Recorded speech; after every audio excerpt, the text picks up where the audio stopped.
Hey, what's up? Lightboltjoe here. Today we are going to discuss Book 4 in the Percy Jackson and the Olympians series, The Battle of the Labyrinth. This is by Rick Riordan. Uncle Rick himself came out June 2008. June 2008. So this takes place not exactly where the Titan's Curse left off. You know, we met Rachel Elizabeth there at the Hoover Dam in the third book, and now in the fourth book she is a prominent character, which is very cool. So Percy is starting an orientation at Good High School, where Paul Blowfist, Percy's mom's boyfriend, Paul Blowfist, teaches at Good High School, Goode, in Manhattan. So again, Percy is expelled from one school, has to start at another school.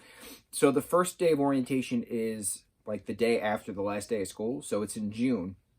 Percy's still 14 years old, and you know, something happens. So Rachel Elizabeth Dare happens to live in New York, and she was on a class trip, you know, visiting the Hoover Dam, you know, back over the winter. So she remembers Percy inadvertently trying to kill her, but he was really trying to kill these zombies. So Percy and Rachel, you know, realize that they both can see stuff, and she's immortal, but she can see through the mist of, you know, the Greek gods and goddesses and monsters and all that. So there's an Impusa disguised as Kelly the cheerleader who's starting to throw fireballs at Percy because Percy needs to die. That's what Kronos wants. That's what the Lord Titan Kronos is going to get. So Rachel has to convince everyone, you know, that it wasn't actually Percy. So Rachel was a diversion. As Percy escapes the school, he actually runs into Annabeth, who's going to pick him up to go on a date. But then Percy explains what happened, so they both immediately go to camp. They try to figure out what happened at camp. Then, you know, they do a little drill exercise because there's this new half-blood there, Quintus, who's actually an older guy. And Quintus has this giant hellhound named Mrs. O'Leary. He's now one of the activities directors or swords training. I forget what title he has, but he has these giant scorpions in the woods, and the kids have to go defeat them as a training exercise. So as Annabeth and Percy are teamed up, Tyson and Grover, you know, they're like all their friends that have not gone traitorous to Luke Castellan's side, serving the Titan Lord Kronos. They're all taking part in this game. So all of a sudden, all of the giant scorpions are about to attack Annabeth and Percy, and then they fall through Zeus's fist, which is a collection of rocks in the woods, and are in a tunnel, and then they get out of the tunnel, but like an hour's passed, and everybody had no idea where they went, and then they realized that they found an entrance to the labyrinth right in the woods, and that's how Luke was able to bring monsters in previous books, and that's how he was able to escape in previous books, and then Luke now has some half-blood spies, you know, sending him messages, all these different things. So Annabeth eventually gets a quest from the hippie oracle up in the attic of the big house. She has to bring certain, you know, people along to help aid in this quest. So she brings Percy along, she brings Grover, she brings Tyson. Normally they're only allowed 3 people to go on a quest, but she's like, no, I need all of them. So Tyson, it's nice seeing Tyson and Annabeth have not reconciliations, but Annabeth doesn't hate Tyson anymore, even though she only hated him because he was a Cyclops and he didn't do anything to her.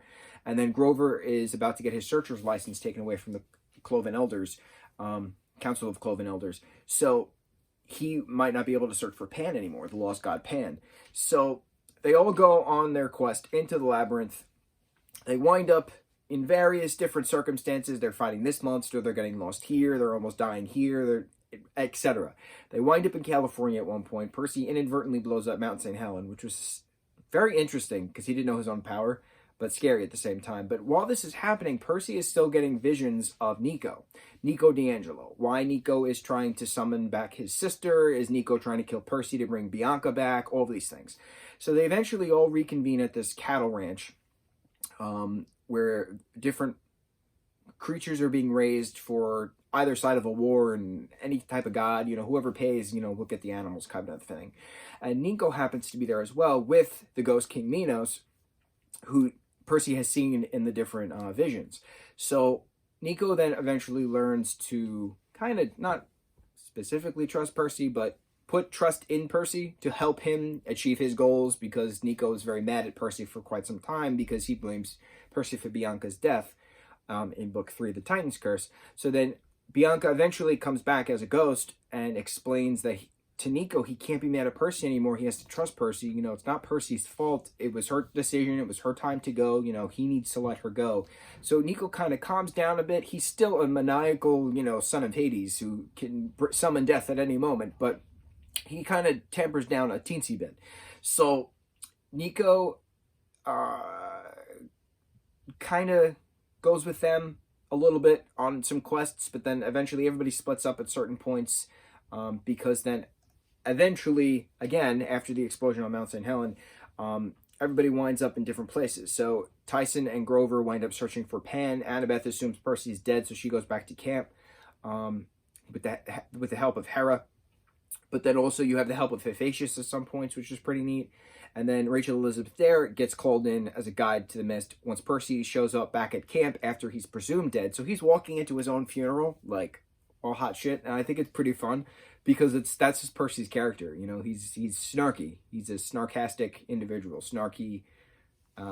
Sarcastic individual. He's fun. So after the second version of the quest goes about, like I said, you have the help of Hephaestus at certain points. You have, you know, fighting in an arena within the Labyrinth, which was pretty cool. And then the quest is to find Daedalus, who built the Labyrinth to house the Minotaur, to house King Minos' Minotaur. So Daedalus and King Minos had back and forths at various points, and it's a lot of, like, history involved, but a lot of the mythological history involved. So it's pretty cool seeing these characters come into effect, being able to beat the crap out of each other.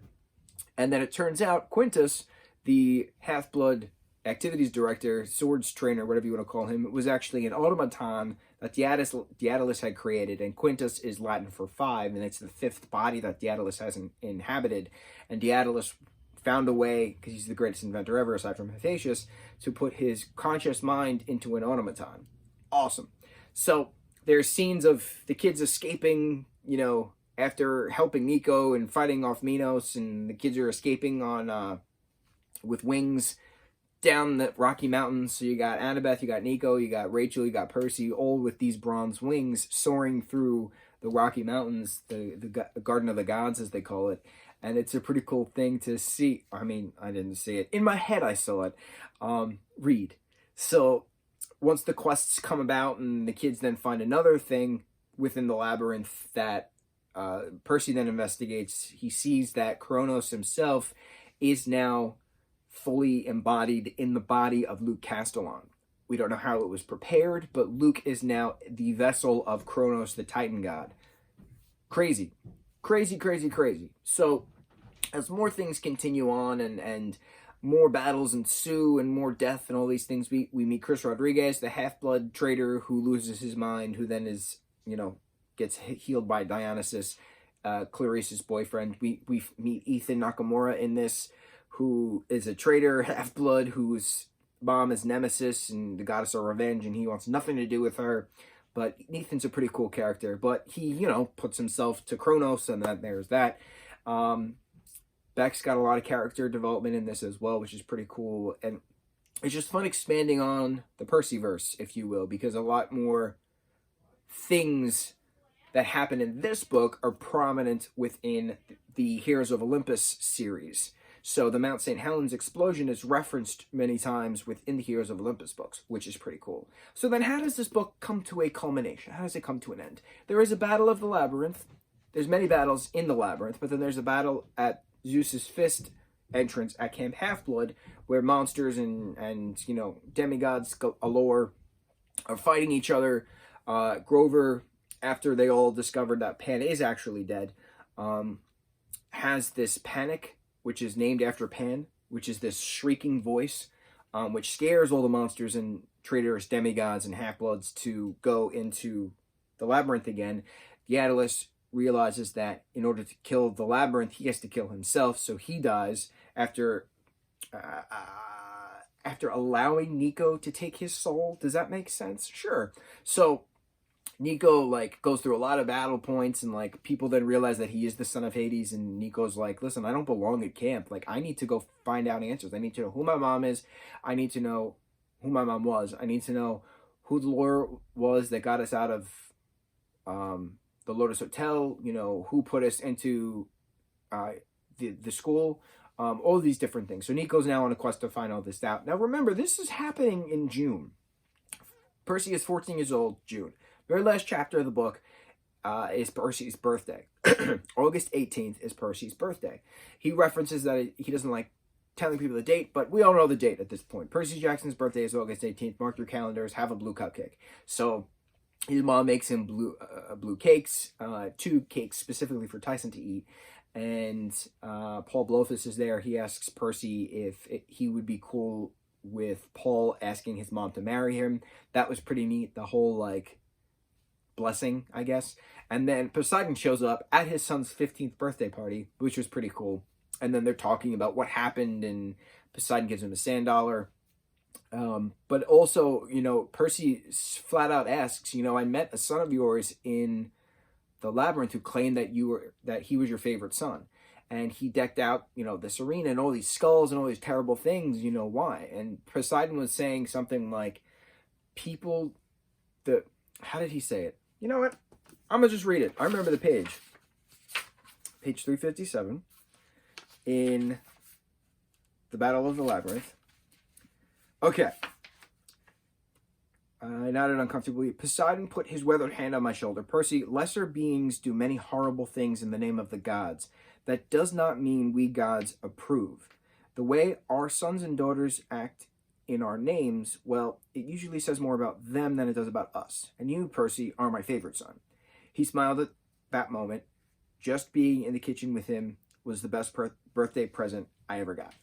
And that's pretty neat. You know, the things people do in the name of the gods says more about them than it does about us.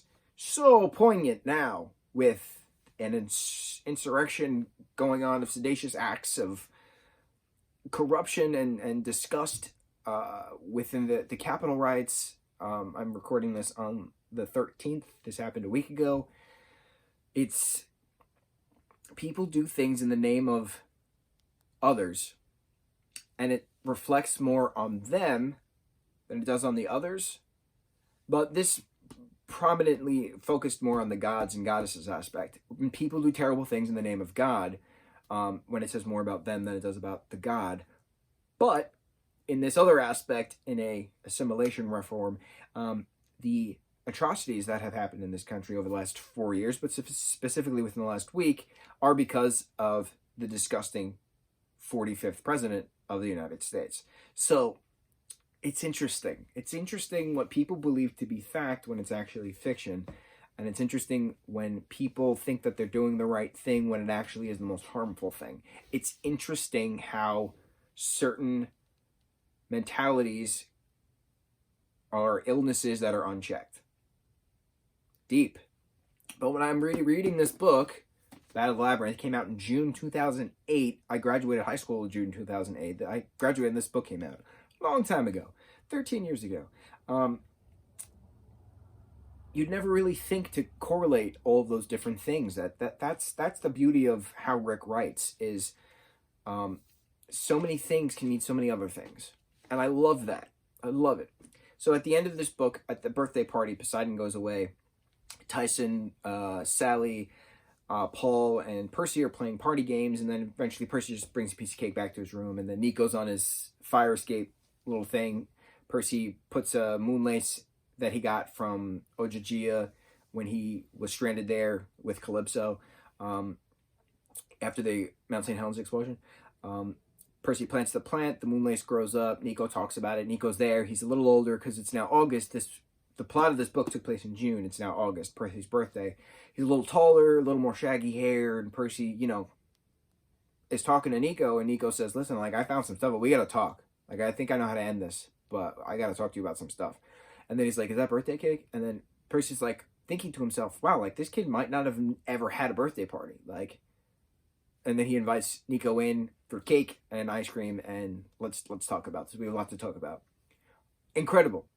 Incredible. This is a little longer than the other books we've had, but it makes sense because there's a lot of information that happens. Daedalus, before he gives his soul to Nico, gives Annabeth his laptop with all these different inventions and stuff he hasn't gotten to. It's really cool seeing how big the Percy world got within this book because of how how massive, there we go, the Labyrinth was. And now the Labyrinth is no more, and Pan is dead, and Daedalus is dead. And that's it. So it's now surface dwelling or underworld dwelling from now on. No more Labyrinth. We're good to go. So I have a list of books to my right, your left, that I have to get through.